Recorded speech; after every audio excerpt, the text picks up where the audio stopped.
Hey, how's everybody doing? I was covering the Democratic convention and the DNC. Yeah, I mean, I looked at the Republican convention, and this is why I think I'm so misinterpreted. And I'm trying to clarify myself because it's important that you guys understand what we're dealing with here. Okay? The Republican Party is like entertainment to me, but it is half of our democracy. So you'd be foolish not to at least understand the other half of your democracy, or else you're cutting yourself off to a full circle by choice. You have an opportunity, it's there for you to understand and know, not to be a part of. There are people who understand that there are religions all over the planet and have chosen not to join any of them. But it's just something that we need to be real clear and aware of. We're not forced to do anything here, but you have to open yourself up to information and knowledge, whether you like it or not, whether it's an idea or a thought, what if it's a part of something that is such of a controlling part of your everyday life, the United States government. And we collectively as black people have shut ourselves off since 1964 to the Democratic Party exclusively, and in hell of a high numbers voting for them. Then you think about that time period, 1964, all the 60s, the turbulent 60s, the violent 60s. In fact, in the 70s, which was less than 10 years by the time I was in school and reading books and seeing pictures of Martin Luther King in textbooks, it just made it seem like old history. It didn't seem like it just had happened like 7 years ago, or 8 or 9 years ago. It seemed like something that happened back in the 30s or the 20s. And then when I look at that and I hear what people are saying now, oh, slavery ended so long ago. Well, if slavery ended so long ago, what was Martin Luther King talking about? Just in the 60s, and still fighting for voting rights. And that's one of my issues, folks. I'm done with trying to cover that DNC this year. I don't want to say nothing about it because I am, though. But I don't want to. I don't want to because I feel cheated. I feel that the Democratic Party is up there speaking to the people, and they need for the people to speak to them. And they admitting it almost. They letting us know their plan, but they ain't asking us what our plan is. To change the racial makeup of this country as drastically as they are doing it and about to do is something of concern to me as a black man. That's only right. Now, some people think I ain't nothing going to. Well, I feel the same way about Trump. Ah, shit, Trump ain't nothing. He ain't nothing to be scared of. Well, millions of immigrants coming into the country scares me more than Donald Trump being our next president. I'm being honest. As a black man, that's how I feel. And black people get mad because they want to argue with me. And as a black person, I get mad because I want to argue with them over something we have no reason and no business arguing over. And I'm sure that that black person that I'm debating and arguing with and disagreeing with, I understand that. But the thing is, we need to get beyond that. We need to get past that. We need to be able to talk to each other in a way that makes sense and not in a debating fashion, or argumentative fashion, or adversarial. Because there's no reason for us to be adversarial, because some of us are rich and some of us aren't. No reason to have an adversarial relationship as because of your economic situation. Some of us believe in God and some of us don't. Some of us are LGBT and some of us aren't. And we're black people, but it's a big tent for us to be under. We got to get us all up under there, and we got to quit making people believe dumbass stuff like, oh, we don't have LGBT. Hold on a second. I'm watching my grandkids, so I'm sure this would be one of the quietest shows I've ever done. Okay, so yeah, I mean, we got a big tent, and we got to pull everybody in and get everybody underneath it. Just how it got to be. I get it, but we ain't gonna treat everybody in that tent the same way. That's my problem with the Democratic Party, that they okay with us relinquishing our dreams for theirs. Martin Luther King was saying what we wanted to hear. Martin Luther King was one of us. Malcolm X was saying what we wanted to hear. Malcolm X was one of us. Some of us didn't agree with Malcolm X philosophy and thoughts and beliefs. And some people didn't believe in Martin Luther King's as well. Some people didn't like Martin Luther King, some black people. And when I say that, I know some white people didn't. But some black people didn't like him. And some black, when I was younger, I used to be based on other people's ideas and thoughts, commenting negatively about Martin Luther King. And the more I learned about the man, the more I liked him. But lack of education to make you feel angry toward people or uncomfortable toward people or animosity toward people where there is none. Like when I approach people, and I'm trying to refine my approach because I don't want people to feel like the first words out of my mouth come off as some Trump supporter. That doesn't even make any sense to me because I know when I'm talking to somebody what I'm thinking, and then what they're hearing is telling them, "Oh, he don't like Kamala. He's a Trumpster. He's a mega, a mega black." And I'm like, nah, man, why you gotta be a mega black? I get it that it's this or that. They've got us so trained in this country. It's yes or no. It's black or white. You gotta always make a hard choice, but they don't. They don't. Sometimes they don't make any choice except with your money. And what I'm trying to get back to, because I want to go back toward this DNC and why I'm really pissed off about it this year. You know, I followed the first day, I think, with Clyburn. I don't like Jim Clyburn, his age, the way he represents our race. And that's what this in a nutshell is about, that our representation by black people who have platforms, by black people who know better, who are selling out their race. And the phrase sell out your race couldn't be any more perfect because everybody who be doing ignorant shit just to get some money in their pocket. You can get on here and debate back and forth about Republicans and Democrats and between black people. That's healthy. It keeps the mind stimulated. I ain't talking about that. I don't like to see it, but that's not destructive. That's inspiring. But what I'm talking about is the personal attacks and the violent attacks and people running up on other black people that mad, but that these other people have hurt them because they feel like they're being sold out.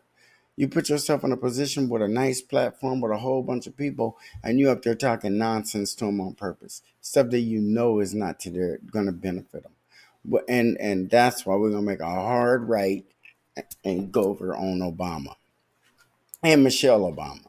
And nobody go hard on Michelle Obama. Everybody just love Michelle because she look like us. We need to close our eyes when we talk to people if that's what it is. Because that got to be the dumbest reason in the world to like somebody is because they look like you. Apparently, Michelle Obama been hanging around Barack too long because she got that same way of talking to us that he got. And you guys need to understand, before you ever knew who Michelle was and before you ever knew who Barack was, we had our history. We had Jim Crow. We had all the things and the lynchings and all that stuff in a big old mixing bowl going on here in the United States, or have gone on, or are still going on. And the discrimination and the lack of opportunities and wealth. And Michelle Obama and Barack Obama, their job is to get up there, and I don't see how it could be any clearer than they're either working for us or they're either working for them. And when they get on stage and speak, they ain't speaking to us. So they ain't working for us. It ain't even a wink, wink, nod, nod, like we have some kind of special deal or trick going on that we pulling it on them. No, we're not. They're really for real working with them. And Michelle Obama is just as guilty as Barack. And I'm going to say it because nobody else say it. Shame on you, Michelle Obama, for being a black person of African descent, raised in Chicago, and then you marry this dude, and that's what you do. I mean, do we just hate ourselves that much that we get up there and just say anything on a microphone? We have dreams, we have aspirations, we have a fight. You guys are putting all that stuff behind us because we don't want to go back. No, we're never going back. Never going back. Never going back. Is that Kamala's never going back? Oh, we need to go back. Way back. Way back. Because it happened and it needs to be reconciled, or else we're accepting a position of an underclass. We're accepting it. If we accept what you guys are pitching with Obama up there, and remember when he said, or he'd get behind his mother-in-law and he'd be, hiding when he's in the wrong with Michelle. Man, that dude, it did. Nobody could speak to me in turn, because I the person who I thought was going to be decent for us to talk to, or was like a turning on the Republican side, because I was thinking, wow, what things are really, all these black men talking about being Republicans and conservatives, and I'm like, I mean, that's just like way different than anything I've heard in my entire life. And then Byron Donalds pops in, and I'm like, damn, he looked like a regular brother. And then he started talking, and he from New York, and I think I said that, and about the next week he popped up with the Jim Crow thing, because they have to talk the way they do, because they are not there for us. They're there for them. And to anybody who don't believe it, pick your favorite black politician, any of them, any of them, and what have they really done for you? Do their white counterparts in Congress like them? Do they get along with them real well? Because the warmer and the fuzzier the relationship, the less chance they're up there fighting for you. They don't like people that speak up and fight. They didn't like the civil rights movement. They didn't like it. So Martin Luther King got unalived. Malcolm X got unalived. And some white people got unalived just for acting like they might do something that might benefit black people. Y'all think them people just accidentally got killed? You notice how quiet the 70s were? And how Richard Nixon felt emboldened? And how that Republican Party that we know now really just started to swell up and grow? And it scared us. I know it did. People could, it didn't scare me. Yeah, it did. Or you just dumb. It scared you. We just had two of our strongest leaders who we believed in. Marcus Garvey. What I mean, don't y'all get it? It's not an accident. It's terrorism. When people who you listen to keep getting unalived. And then other people who look like you get up there and tell you, we've had enough. We good. Let's just blend in with the rest of the country. Be one big old happy family. But that wealth gap, that's never going to close.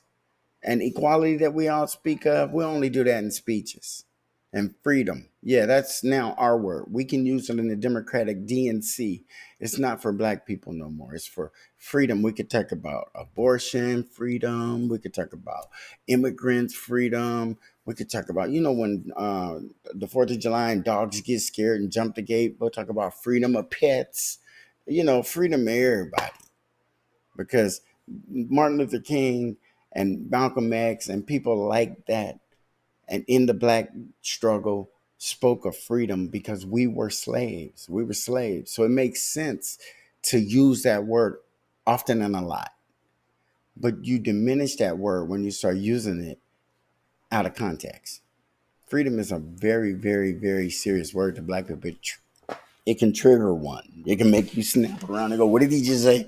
You hear the word freedom. It's only a few other words in the English language that only think of black people when I hear, and freedom is one of them. But the Democratic Party is trying to take that word from us and brand it and make freedom mean anything they want it to mean. That way we get forgotten. And then there's no fight. And there hasn't been. I like boxing. Boxing is my favorite sport. And I have yet to see anybody fight in a boxing ring like we fighting out the boxing ring. I mean, you like to use analogies and relate things.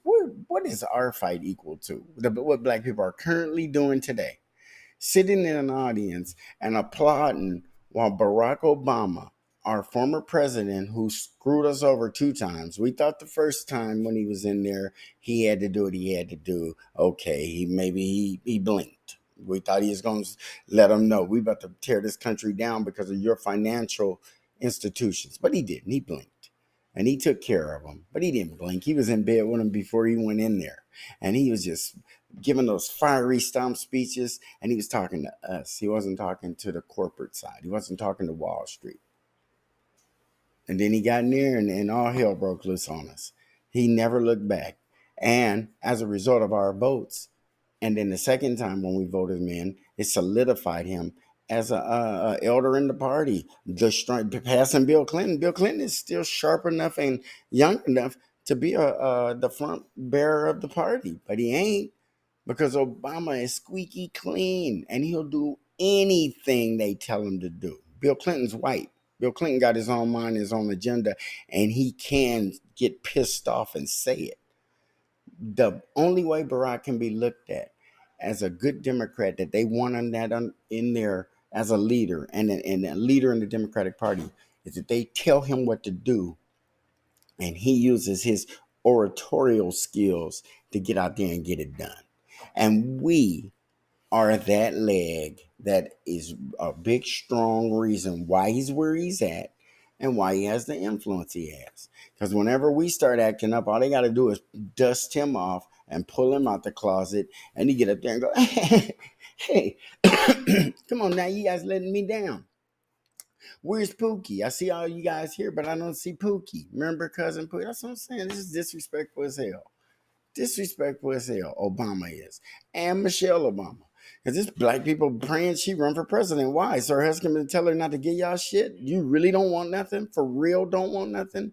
Do you think that she's going to be like in bed with that man and telling him, oh no, I'm about to do way different than you did. I'm about to... Come on, y'all. Let's wake up. Let's quit letting Obama lead us nowhere. He leading us. It's like running away from a plantation, just like Jim Clyburn. They got them posted all over the roads, and they're all waving you back. That way is hot food and beds and places to sleep. Of course, it's a goddamn plantation. We know what it is, and we're gonna run that way and sleep in the dirt. That's what we're gonna do, unless you guys trick us. Switch the signs around. Pretend you're our friends. Put your arm around us and you're just really holding on to us real tight until election season's over, and then you let go. We won't hear from you again. And you guys want us to forget that the Democrats have been in power for the last 4 years. You're even bringing Trump up and blaming him for the border being open. All he had to do was tell him not to vote against it. That man was not holding, he was a civilian like I am. A civilian with Secret Service, though. I wish I was that. Oh my God. So you guys think that he's supposed to stand down if he got connections and hookups, just like any Democrat? When you guys are out of office, do you guys really go sit the hell down? Barack don't. Barack Obama don't. Barack Obama is like this, like boys, him and Biden. But he even had to step on his own boy. But if his boy was in his right mind, and once Biden hit that presidency level, ain't no more of this. And I'm your vice. They say that, but Biden done arrived. You hit the presidency, you ain't listening to him. And then they get little, they men. Shit, y'all act like they friends and be sitting around drinking beer all the time. They don't. And they think differently about how they want things to go. And Barack Obama is a very assertive person, very assertive. And he shouldn't be. He shouldn't be. He should relax and go and retire and go back to community organizing. Wasn't that his passion? Isn't that what he did? He was a community organizer. He ain't a community organized nothing since. And he ain't gonna. That was his little stick, and it got him where he needed to be. Be a young, overly qualified, ambitious, smart, could be doing anything else in the world, but you choose to go down there and try to help them black people. And then when you get in a position when you can really help them, what do? You start clowning when it don't mean nothing. When you up there talking about cousin Pookie, and you just got your moments when it comes through. I see it, and it looks like you resent us. Because if you didn't, why wouldn't you love us enough to help us instead of trying to lead us to the white man so he can harm us some more? They done killed our leaders that we had, and then you take our leaders' speeches and regurgitate it back at us in a different format. Not telling us to fight for ourselves, but telling us to love people who don't even love us. This show here is a very emotional one. And as long as we have people like Barack Obama and other black people, we ain't going nowhere. We can't. Because the only black people they listen to are the ones that have money. And that's the one thing we don't have, we ain't got no money. And as long as they keep us broke, all they got to do is listen to Charlemagne the God and Whoopi the Goldberg and D.L. Hughley and Al Sharpton. And if Jesse Jackson's still talking, him. I mean, they just got a whole bunch of them. They just willing to stick a mic in their face, and they don't even sit there holding the other end of that mic with bated breath, because they know goddamn well they ain't gonna say nothing that ain't gonna be okay with them. It's like a bond. They split pinky fingers and press them together. I don't know. But it's something that we gotta quit getting mad at each other for. And if I'm sitting there lying to you guys, just in the comments type, you lying. If you believe that Obama didn't take our civil rights movement and morph it into whatever the hell this is, we have a movement that is different than everybody else's. We ain't being greedy for asking to live above the standards that they want us to live at. We were their slaves. Why would we expect them to want anything better for us? They just feel we good because we now can own a home and go driving in your car without checking in every 5 miles, or picking that cotton out in the hot sun all day. What's a whole lot more to life?